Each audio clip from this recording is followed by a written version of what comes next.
Rimuru asked. Is there any way they won't notice we're sneaking out to have fun? Seal replied. My lord, that is impossible. Please focus on your work. Hearing Seal's response, Rimuru couldn't help but notice how she was becoming more and more human-like in personality. He said. You're becoming more like a human, you know? How about I give you a body and have you help me with work? However, after Rimuru finished speaking, Seal remained completely silent. It seemed she had grown into more of a proper lady, one that even knew how to sulk. Though she was upset, just moments later, in a flash, she swapped places with Rimuru and quickly completed all of his tasks for the day.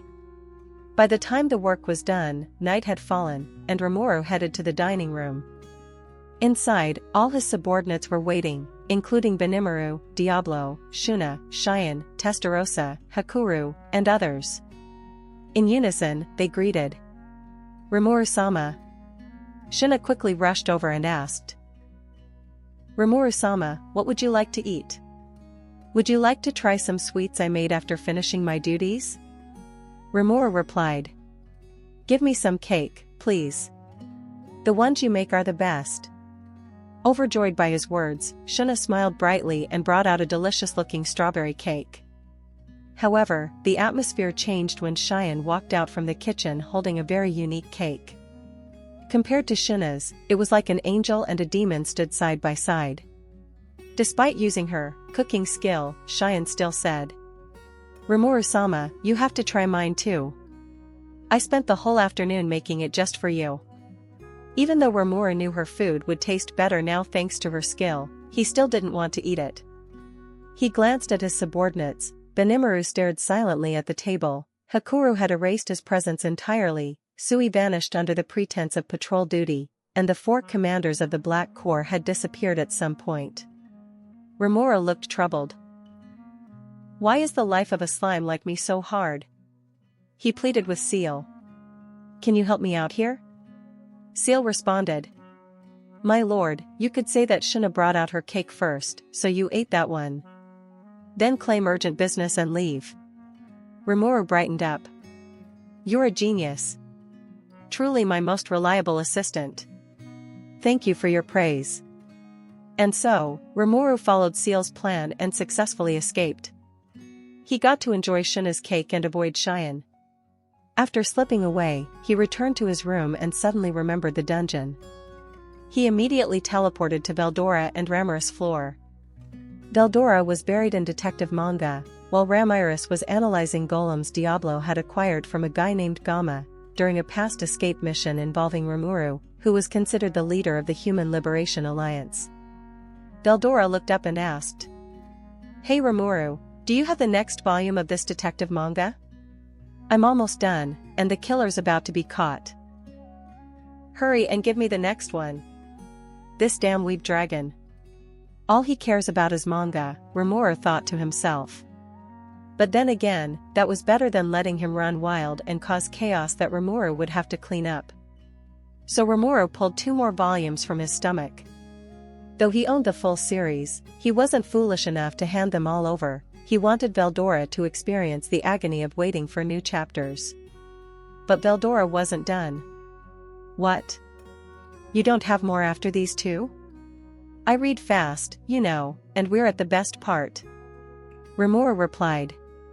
The author only releases 1 volume a week, so you'll just have to wait. And with that, Veldora returned to his manga-induced bliss. Next, Ramiris spoke up. Rimuru, check this out. These golems still work even when damaged, and even in areas with no magic. Diablo had said they were remarkable. Originally, they were meant as a gift for Rimuru, but he hadn't paid much attention and told them to be given to Ramiris instead. Now curious, Rimuru asked Seal to analyze them. Seal immediately used appraisal and reported. My lord, these golems are inscribed with a magic circle that prevents mana interference. That's why they function even in anti-magic zones. Rimuru repeated this explanation to Ramiris, and her eyes sparkled with admiration.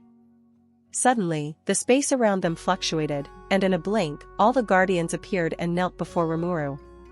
Zion, Kamara, Apito, and Quenti appeared in their beautiful human forms, followed by Adelman, Albert, Beretta, and finally, Ramorous 4 Dragon Kings. They all greeted Rimuru-sama. It's been a while. Greetings, Beldora-sama and Ramorous-sama. Zijin bowed first, followed by the others. Rimuru asked, "How is everyone doing?" Zijin answered respectfully, "We are well and continuing to fulfill our duties."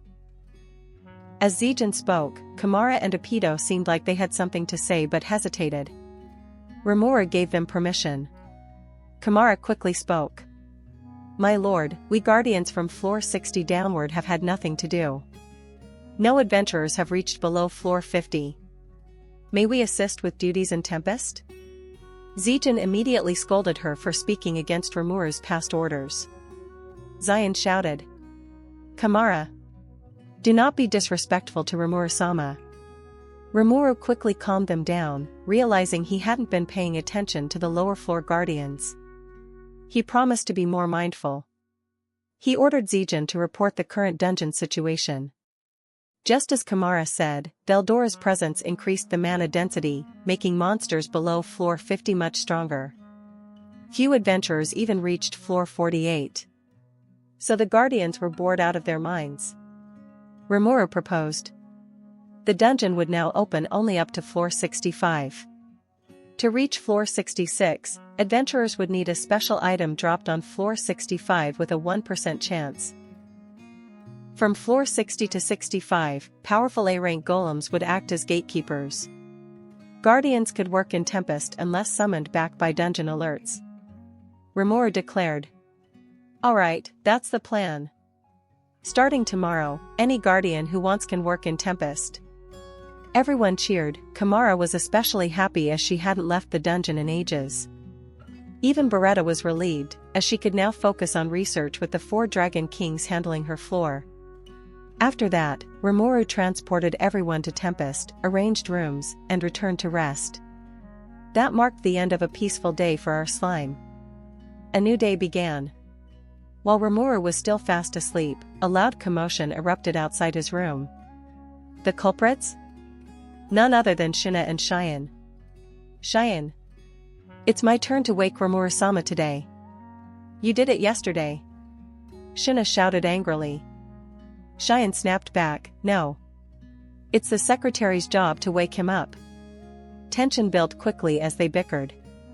But suddenly, another voice broke in.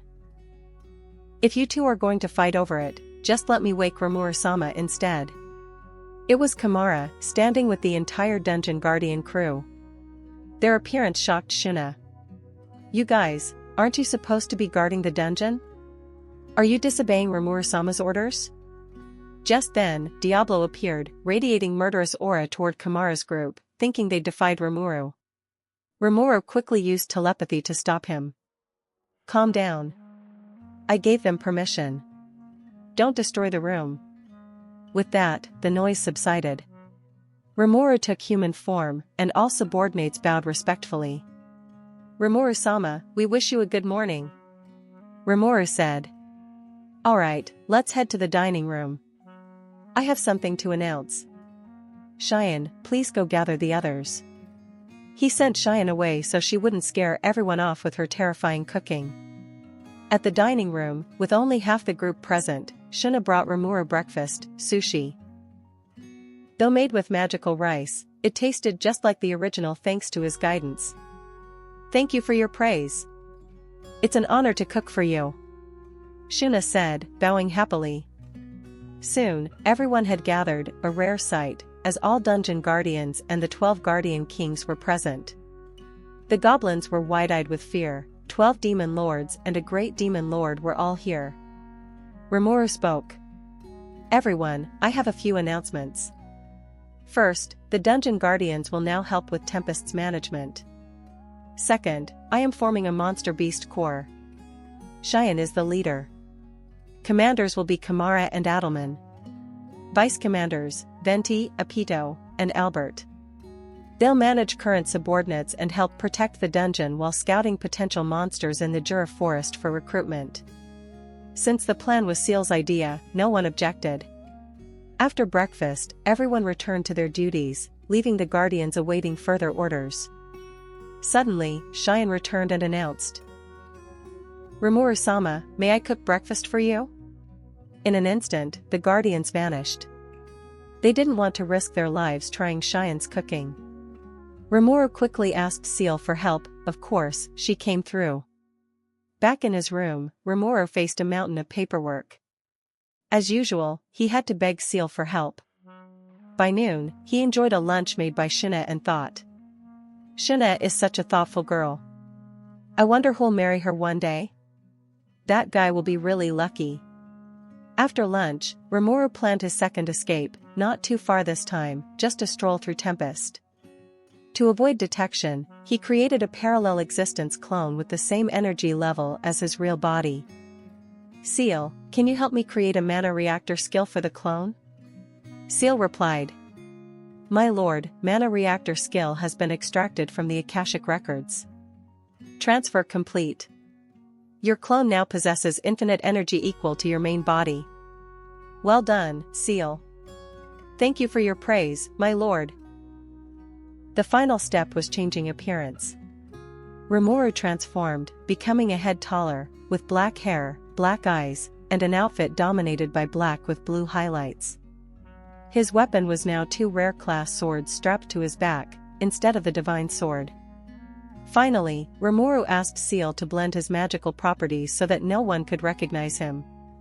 And so, Rimuru's secret stroll began. He walked along the street lined with shops, stopped by Tempest's weapon workshop, and saw Kaijin instructing his apprentices while forging weapons himself. Next, he visited Shina's textile workshop, Vesta's research lab, and Gabiru's medicinal herb farm. Everyone was working diligently. Lastly, he passed the training grounds managed by Cheyenne, Benimaru, and Zijin. All were working enthusiastically. However, in just a moment, Rimuru realized that the black core was nowhere to be found, not even the original four. Rimuru wondered why Diablo hadn't been around much lately. What was he up to? Rimuru asked Seal to locate Diablo's group. Seal responded, "Master, Diablo is in the demon realm, along with Carrera, Ultima, Testarossa, and all their subordinates." Rimuru thought, what are they doing there? He had Seal confirm their location and erase all traces of his presence before descending to the demon realm. When he arrived, he found them all training together. Diablo was in combat mode, using the ultimate skill, demonic body reinforcement, a technique that Rimuru had conceived and developed with Seal, and later bestowed upon Diablo. Since demons mainly attack with magic and lack physical damage capability, this was a key weakness. To fix that, Rimuru gave Diablo the skill. However, Rimuru still wondered, Carrera, Anuma, Testarossa, they don't have a skill like Diablo's, do they? After Diablo finished instructing everyone, Seal spoke again. "Master, if you wish, would you like to bestow the same ultimate skill upon Carrera, Ultima, and Testarossa?" Rimuru decided to reward them. Carrera, Ultima, and Testarossa received the ultimate skill, demonic body reinforcement, while the 7 demon dukes were given the skill, enhanced body. Seal received the order, and the skill distribution process began. The ultimate skill Shub-Nigurath activated, and the process was complete. "Master, they have received the gifts you bestowed upon them." Rimuru then watched from afar to see their reactions. Diablo was sparring with Carrera in a training match between 2 demons. However, during the fight, Seal's voice echoed in Carrera's mind, distracting her. She almost got hit by Diablo's incoming attack, but he stopped just in time. Personal notification: Carrera has received the ultimate skill, demonic body reinforcement, from Demon Lord Rimuru. Her distraction angered Diablo slightly. He shouted, "Hey! What are you doing? You can't lose focus in a battle. That'll get you killed." Just then, the 7 demon dukes arrived. "Carrera, don't you all feel something strange inside your bodies?" At that moment, they all recognized Seal's voice. Ultima and Testarossa spoke up. We were just suddenly granted the ultimate skill, demonic body reinforcement, by Rimuru-sama. Did you get it too, Carrera? The 7 demon dukes responded in unison. We received the special skill, enhanced body, from Rimuru-sama. Feeling a strange sensation from the new skills, Testarossa voiced her concern. We've been granted powerful skills. Could something have happened back in Tempest? We should return immediately. But Diablo analyzed the situation. I don't think that's it. If something serious had occurred, I would have sensed it, Seal would have alerted us. The 3 of you received the same skill as me, while the others received a different but related skill. Doesn't that seem too convenient, right when we're training with this skill? Exactly. I suspect Rimuru-sama is nearby, observing our training. Upon hearing this, everyone grew excited and started looking around, but none could sense Rimuru's presence. Yet, at that moment, Rimuru appeared before them. He was surprised and pleased that Diablo could deduce the situation so precisely. In fact, they were never going to find him. He had asked Seal to completely erase his presence. Rimuru laughed and exclaimed, "Excellent. Very good, Diablo. I didn't think you'd be able to guess so accurately." Everyone was overjoyed and bowed respectfully. Diablo, however, looked utterly ashamed for not detecting his master's presence. I am truly ashamed, Rimuru-sama. I am too weak to even sense your presence. I must work harder. Rimuru comforted Diablo. Then, Ultima spoke up. Rimuru-sama, what brings you here? Do you have a mission for us? Please, give the order, and we shall act immediately. Rimuru replied. No, I was just checking on Tempest's departments and happened to drop by. Now that I've granted you all new skills, focus on training with Diablo. Everyone responded. Yes, we will diligently continue our training. Rimuru returned to his room. By then, night had fallen. His clone had already handled Cheyenne food incident. Rimuru asked. Seal, all my subordinates must be resting by now, right? Seal answered. Yes, Master. The lower-ranked ones are all resting. Only the commanders and the 12 guardian lords are still training in the labyrinth. They will train through the night. Hearing that, Rimuru was shocked at how dedicated they were, training night and day. Seal, slightly annoyed, said, Master, they work and train hard every day, unlike someone who sneaks off to play instead of doing work.